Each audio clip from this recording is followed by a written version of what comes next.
All right, so I'll start with the most fun question. What's the halal way of approaching a girl you like?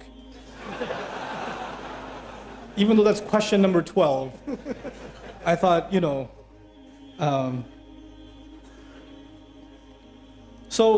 this is more complicated. We've made it more complicated than the Sahaba. So the Sahaba were simple people, and they came from a very rebellious society, where men and women did all kinds of things and nobody cared. And then Islam came. And I want to give you some background here. In Medina, when the Sahaba migrated, the Muhajirun were bankrupt nearly, right? They left everything behind. And Medina was a crazy place. Right now it's Medina Munawwara. But Medina back then was Las Vegas. It was bad. When the Prophet went there, it was not a good place. Okay, you have to understand, it was a crazy, crazy society. For instance, one of the most common industries in the city of Medina was prostitution. When the Prophet moved there, and the women that were brothels, like prostitution houses, they used to have flags outside their house, that this is a place you can come for those kinds of things. And a companion comes to the Prophet and says, Ya Rasulullah, there's a woman, because he doesn't make any money, he's a muhajir. There's a woman, she makes good money, I'd like to marry her. And what does she do? Oh, well, she's in the... You know what I'm saying? I'm not going to spell it out. And those, you know why I'm telling you this? Because Sahaba didn't even know that's a bad thing yet. They were also learning, weren't they? They didn't become angels overnight. They were being developed.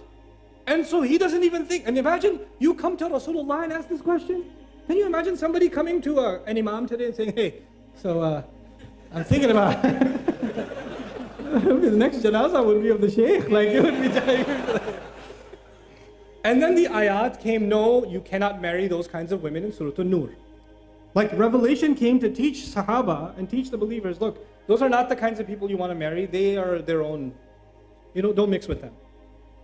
Like Ibn Ashur says, rahmahullah, in his tafsir, that ayah is referring to professional prostitutes, that the zani will not marry a zani, is referring to them, because the question was actually raised.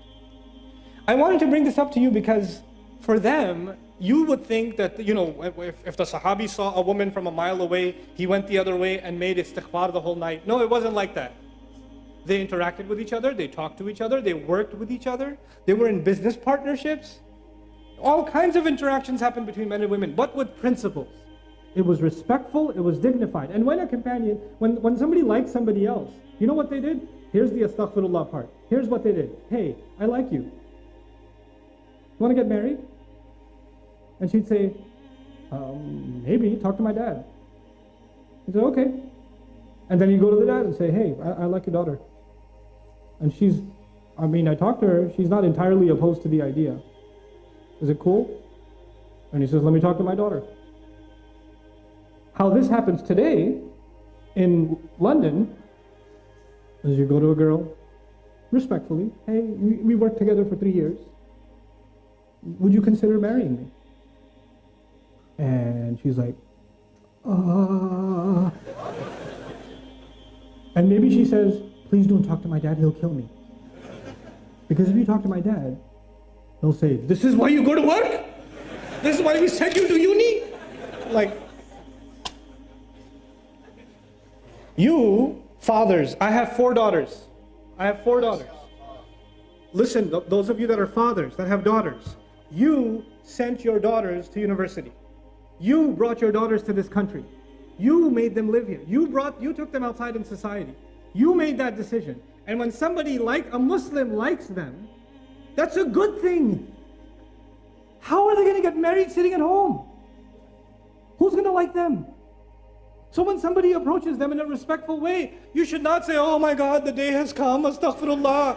Ye din bhi dekhne the, oh tawbah, tawbah. What a humiliation. Now we have to go take you back into Bangladesh and hide you in a village somewhere because some guy likes you. Astaghfirullah. And there's somebody's doing ruqya on her, and calm down. It's okay.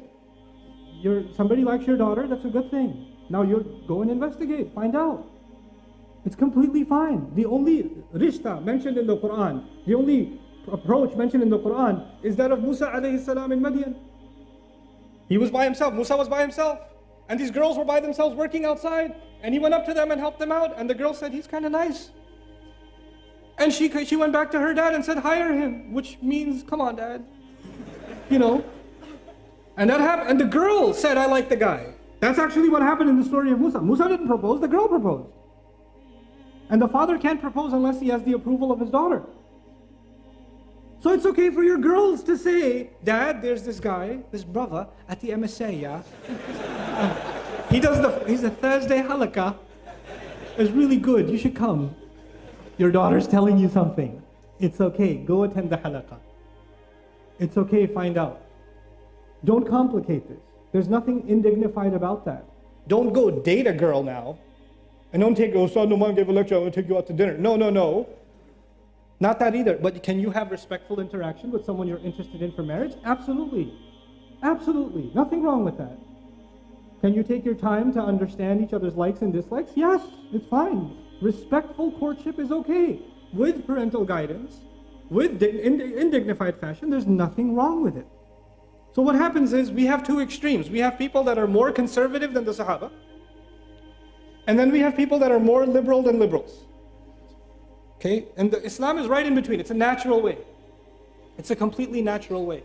Okay? And so this is something that I thought it's important to mention for families and for yourself. Talk to your daughters.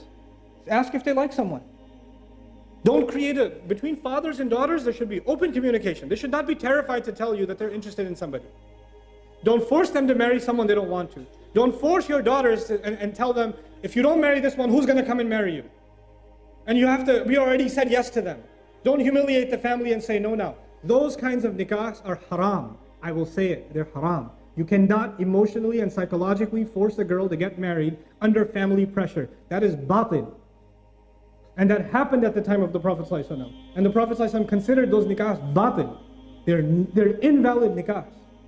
Until the girl genuinely likes a guy and says, yes, I want to marry him on her own, from no pressure from her father, no pressure from her mother, no pressure from anybody else.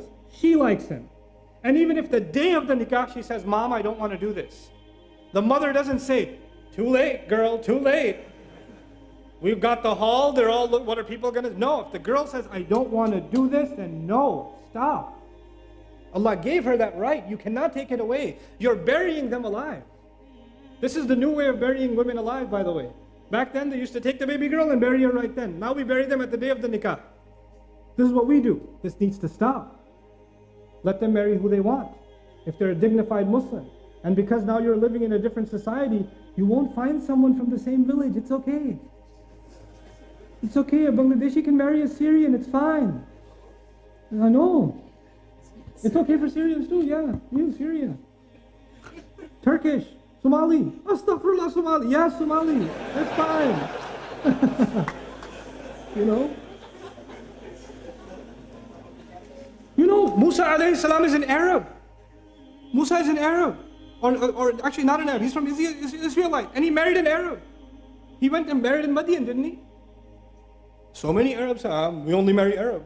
Really? Musa alayhi salam was actually from Israel. What's up with that? You know?